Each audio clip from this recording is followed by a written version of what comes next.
이번 시간에는 웹 프로그래밍 언어에 대해서 같이 한번 살펴보도록 하겠습니다. 웹 프로그래밍 언어다 그러면 이제 웹 문서를 제작할 때 사용하는 언어를 보고 우리는 웹 프로그래밍 언어라고 그렇게 불러요. 웹 문서를 작성한다 그 얘기는 그냥 홈페이지 만든다 라고 그렇게 생각을 하셔도 돼요.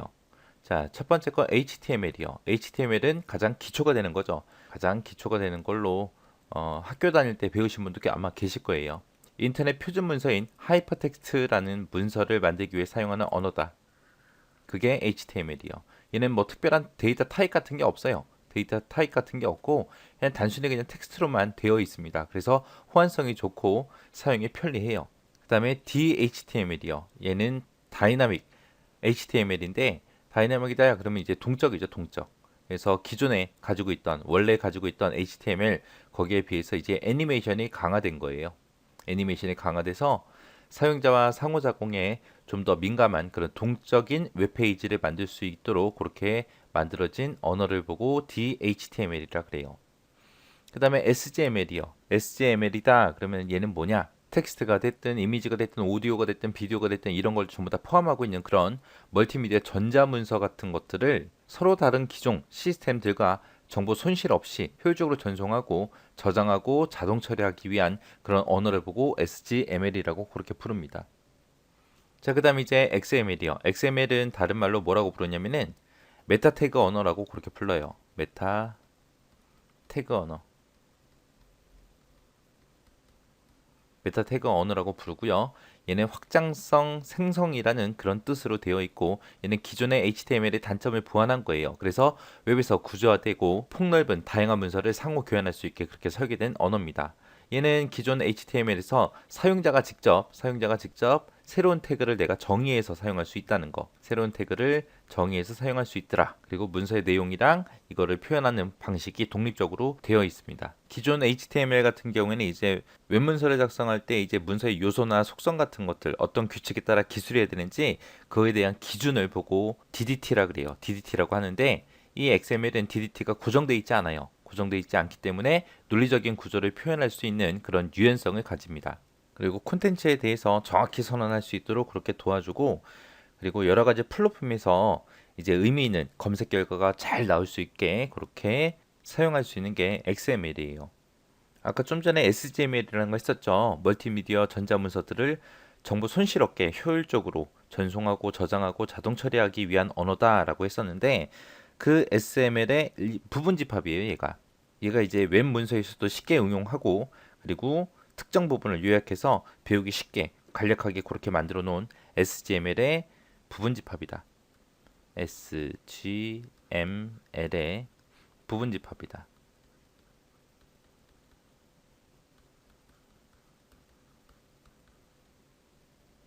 이 정도에서 XML 정리하시면 될 것 같아요. 이렇게 해서 XML은 이게 시험에 많이 나오기 때문에 여러분들이 이 특징은 꼭 기억하셔야 돼요. 그 다음에 그 밑에 있는 WML 얘도 꼭 기억하셔야 돼요. 여기 보게 되면 W 여기서 W라는 게 와이어리스에서 무선이에요. 무선. 그래서 무선 단말기에서 텍스트 기반 콘텐츠를 제공하기 위해서 만들어 놓은 언어가 우리 WML입니다. 여기서 무선이라는 거 잘 기억하시고요. 그리고 XML 요 기반을 사용했다라는 것도 꼭 기억하세요.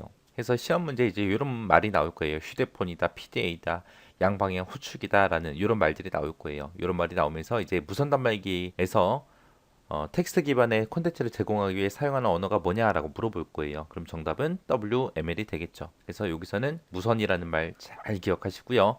XML을 기반으로 했다라는 것도 잘 기억하세요. 그 다음에 이제 UML이요. UML은 모델링 언어라고 해요. 모델링 언어의 표준화를 위해서 만들어 놓은 언어가 UML이다. 모델링이다. 그러면 이제 요구 분석이 됐든 시스템 설계가 됐든 시스템 구현이 됐든 이런 과정에서 사용되는 언어를 보고 모델링 언어라고 해요. 기존에는 여러 가지 방법이 있었는데 그 아예 표준화 시켜 놓은 게 UML입니다. 얘는 이제 모델링에 대해서 이제 표현력이 강하고요. 비교적 모순이 적은 그런 논리적 표기법을 가지고 있는 그런 언어예요. 그다음에 이제 VRML이라는 언어가 있습니다. 얘는 가상현실 모델링 언어라는 뜻이에요. 가상현실의 가상. 그래서 3차원 가상 공간을 표현해 줘요. 그 다음에 ASP요. ASP는 마이크로소프트사에서 만들었거든요. 그래서 마이크로소프트사에서 만들어 놓은 윈도우 계열에서만 수행할 수 있습니다. 수행할 수 있는 그런 언어예요. 얘는 서버 측에서 동적으로 수행되는 그런 페이지를 만들기 위해서 개발된 언어예요. 그래서 여기서는 꼭 기억하셔야 되는 게 윈도우에서만 쓸 수 있다. 윈도우 계열에서만 사용할 수 있다. 다른 거 뭐 리눅스, 유닉스 그런 데서는 얘를 가지고 사용을 못해요. 그래서 여기 ASP의 S라는 영어가 서버라는 영어의 약자다. 얘는 서버 측에서 사용되는 거예요. 서버 측에서 동적으로 수행되는 페이지를 만들 때 그때 사용하는 건데 마이크로소프트사에서 만들어서 윈도우에서만 수행 가능한 그런 언어다라고 꼭 기억하세요. 얘도 자주 나와요. 그 다음에 이제 JSP요. JSP라는 것도 방금 했던 ASP처럼 중간에 있는 요 S가 서버입니다. 서버. 그래서 얘를 자바로 만들어진 서버 스크립트를 보고 우리가 JSP라고 부르고요. 아까 ASP 같은 경우에는 윈도우 계열에서만 쓸 수 있다 그랬죠. 근데 이 JSP는 다양한 운영체제에서 다 사용할 수 있습니다. 그리고 JSP 가지고 이제 데이터베이스랑 연결하기도 쉽고 시스템을 효율적으로 그렇게 사용할 수 있어요. 그래서 ASP보다는 JSP를 주로 많이 사용하겠죠. 그래서 ASP, JSP 그 비교해서 많이 나옵니다. 이 JSP도 자주 나오니까 꼭 기억하셔야 돼요. 자바로 만들었다, 서버 스크립트다, 다양한 운영 체제에서 사용할 수 있다. ASP는 윈도우 계열에서만 쓸 수 있더라. 자, 그다음에 이제 PHP요. PHP는 라스무스 러돌프라는 사람에 의해서 개발된 언어예요. 초기에는 그냥 아주 간단한 유틸리티 그런 것들만 구성이 돼 있어서 개인용 홈페이지 만들 때 주로 많이 사용을 했습니다. 그러다가 이제 PHP 4.0 버전이 나오면서부터 이제 각광받는 그런 스크립트 언어가 됐어요. 얘는 뭐 운영체제에 관계없이 뭐 리눅스가 됐든 유닉스가 됐든 윈도우 계열의 운영체제에서 다 사용할 수 있어요. 그 다음에 이제 자바라는 언어요. 얘는 C++이라는 언어를 기반으로 해서 만들어졌고요.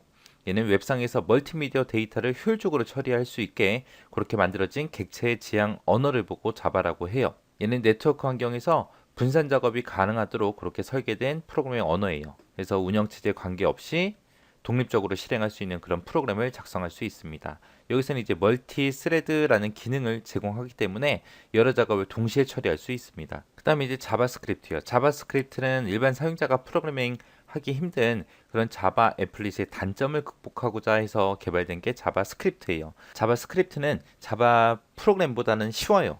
클래스가 아예 존재하지 않고 변수 선언할 필요도 없습니다. 해서 좀 더 사용하기 좋게 자바라는 프로그램을 좀 더 편리하게 쓸 수 있게 만들어 놓은 게 자바스크립트요. 그냥 자바 프로그램 가지고 뭔가 프로그램을 내가 개발을 하게 되면 컴파일러라는 번역기로 내가 번역을 해줘야 되는데 이 자바스크립트는 소스가 HTML 문서에 포함이 돼요.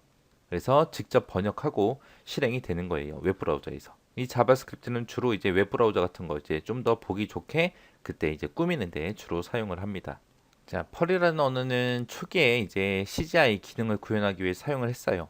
근데 이제 뭐 ASP, JSP, PHP 이런 게 이제 개발되면서 응용 범위가 많이 줄어서 안 쓰고 있어요. 그래서 얘는 시험 문제 그렇게 많이 나오지는 않습니다. 그래서 얘는 최근에는 이제 펄이라는 언어가 시스템이 됐든 웹이 됐든 데이터가 됐든 이런 관리 기능이 부각되면서 이제 다시 좀 각광은 받고 있는데 요즘에 많이 안 쓰고 있어요. 그래서 시험에도 많이 나오지는 않습니다. 얘는 뭐 문자 처리 능력이 이제 강해요. 그리고 이성도 좋아서 운영체제 상관없이 그렇게 사용 가능하다. 그냥 가볍게 그냥 보고 지나가시면 돼요. 그 다음에 이제 비주얼 베이직 스크립트요. VB 스크립트. 얘는 마이크로소프트에서 개발했고요. 자바스크립트라는 거 앞에서 했었죠. 그거 이제 대응하기 위해서 제작된 언어예요. 요즘에는 많이 없어졌지만 그래도 예전에는 액티브엑스라는 거 되게 많이 설치했잖아요. 그죠? 뭐 홈페이지 인터넷상에서 좀 뭔가를 하려면 액티브엑스 설치해라, 뭔가 설치해라 계속 떴었죠. 이 액티브엑스라는 게 애플리케이션들을 컨트롤하기 위해서 이제 사용하는 그런 프로그램입니다. 해서 아까 제가 설명하면서 중요하다고 했던 거 있죠. XML 그리고 WML 그리고 ASP, JSP 그 네 가지는 꼭 정리하고 꼭 기억하시고 지나가시기 바랍니다.